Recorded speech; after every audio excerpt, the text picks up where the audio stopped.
When last we saw Batman, he had made a very brutal decision. His world is a harsh and oppressive place designed to prevent heroes from ever rising, but people like Batman weren't going to let that stop him from doing the right thing. Every major institution is controlled by the same ruling elite, and at the centre of that web stands Jack Grimm, the Joker, a man who believes that his evil work is good and pure, and I suppose in a universe made by the evil new god Darkseid, he's probably correct.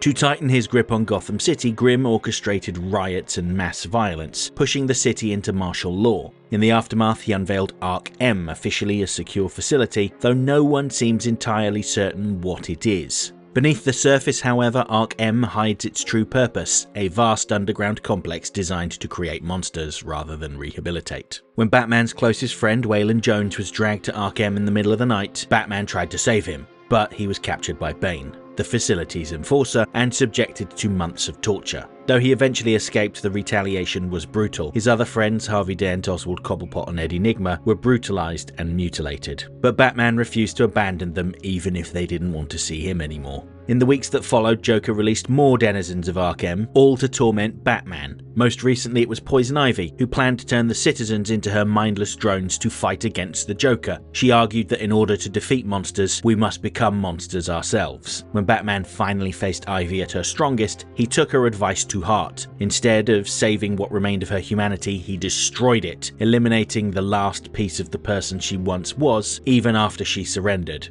It was the moment that Batman stopped believing that everyone could be saved. Somewhere along the way, Batman decided that saving Gotham meant letting go of everything that once made him human. And that is where this issue picks up, with Bruce Wayne mostly abandoning his civilian identity. He still turns up for work to earn money, but as soon as he's off the clock, it's back to being Batman.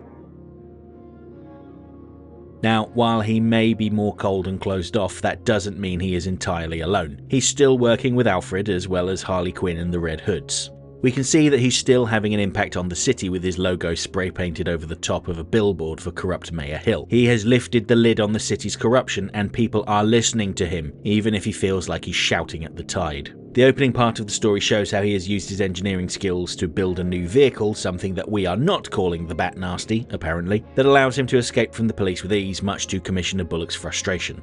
While Batman is more than willing to work with a spy and a counterculture youth gang, he refuses to involve his friends in his crusade any longer. Waylon, who has now been at least partially restored thanks to the trinket Batman tracked down with Wonder Woman, is keen to pick up where they left off, but Bruce refuses his help and walks away. And maybe he was right to do that, given what happens to the other person that was trying to help him just a few pages later. You'll likely recall how in the last issue, former Mayor Gordon approached Bruce to let him know that he knew his secret. And let's be honest, there aren't many near 7-foot-tall 400-pound men running around Gotham, and he did used to be a detective. And since their last conversation, he's gone and done some digging. He has unearthed a file that suggests that everything he is doing, his whole crusade against Jack Grimm and the corrupt elites, was planned. Gordon is clearly shaken and disturbed by what he's found, so much so that he has second thoughts about sharing it. It's very clear that there's something wrong with him, because as he hastily tries to burn the file, he sets himself on fire. Now, this is clearly the influence of the Scarecrow, who debuts in this issue, and is later seen watching Batman and Gordon from a distance. We had previously seen the name Jonathan Crane on a list of Arkham researchers, and he is clearly running around doing Grimm's bidding.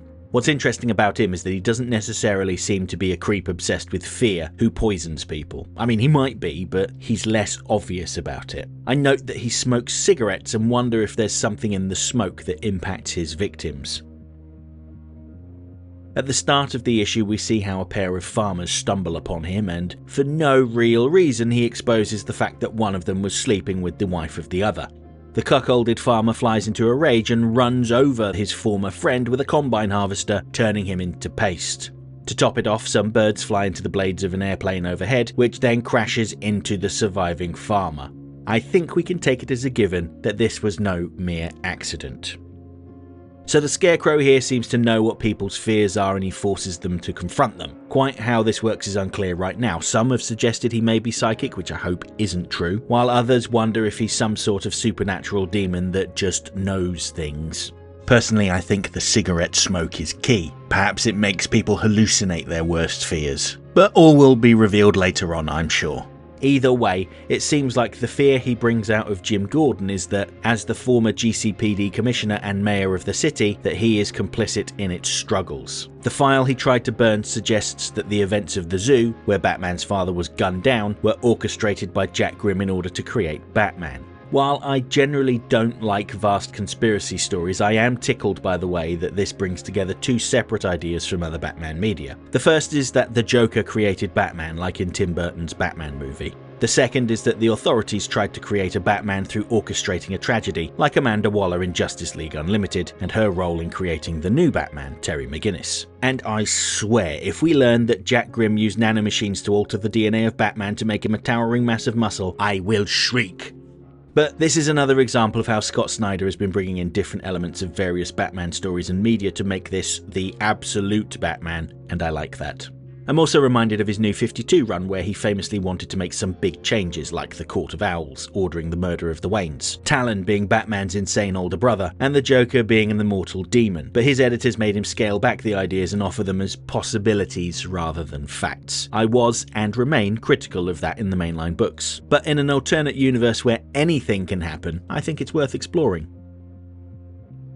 So I've kind of spent a long time talking about what Jim Gordon fears, but I haven't talked about the big twist. So distraught is he with the idea that he was involved with Grimm's schemes, Gordon flings himself off of a roof and falls to his apparent death. I think there's room for a fake out here because Batman did catch him with the hooks of his cape, but Gordon slipped out of his jacket. From the perspective of the people on the ground level, it looks like Batman has killed him, echoing a plot point from Batman Mask of the Phantasm. I see what you're doing, Scott Snyder.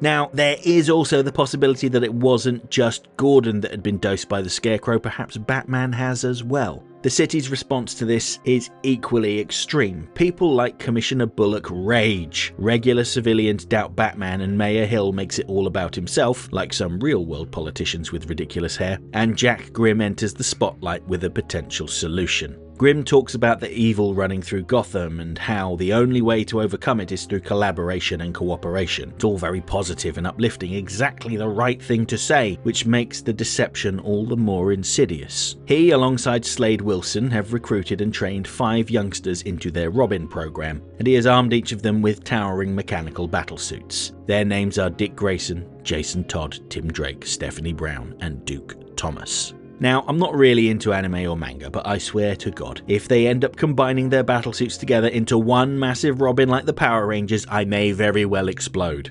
And let's just talk for a few moments about Slade Wilson, their mentor. We've already seen him appear in the Arkham special of one of Joker's lackeys who was very keen to face Batman. In the mainline universe, he was an enemy of the Teen Titans, whereas here, he is their corrupt mentor, someone that molds them and shapes them and makes them think they are doing good. When the origin of the Joker was first talked about in Absolute Batman 15, one of the key things that was brought up was about how he always hedged his bets, backing both sides in any conflict. He didn't care about who won, or their ideology, only that the victor served his purposes. And what this issue suggests is that for as much trouble as Batman has been causing, and how Grimm brought together his Justice League to try and stop the rising heroes, really, it's all just a game to him. He doesn't care if the denizens of Arkham succeed in taking Batman out or not. Batman could take out the entire system. It would only happen because Grimm allowed it to happen. And that is really quite bleak. Absolute Batman 19 is available now from all good comic shops. I would encourage you to research your local comic shop, and if you don't have one, I'm certain there are dozens of good stores nearby that would be happy to mail you your comics. If you're opposed to the idea of cluttering up your home with comic books, then you can get this one digitally from places like Amazon as well as Neon Ishiban. Personally, I prefer physical comics, but I do like the convenience of having thousands of comic books accessible from my phone. But you do what works best for you. For those that are interested in my physical collection, well, I seem to be suffering from a bit of a fever at the moment. For some reason, I felt compelled to track down as many early Two-Face appearances as I can. And this week I got this graded copy of Detective Comics number 187, published in 1952. It's very tatty, but given that it had a 2.0 grade, I couldn't really resist. Next time. When I return next week, I'll be talking about 2 Absolute books. Up first is Absolute Wonder Woman 19, where we get to learn more about what Diana's third lasso Troika can do. And after that, I'll be talking about Absolute Flash 14, where Wally and Linda do the best they can to escape from the Mirror Master. Hope to see you then.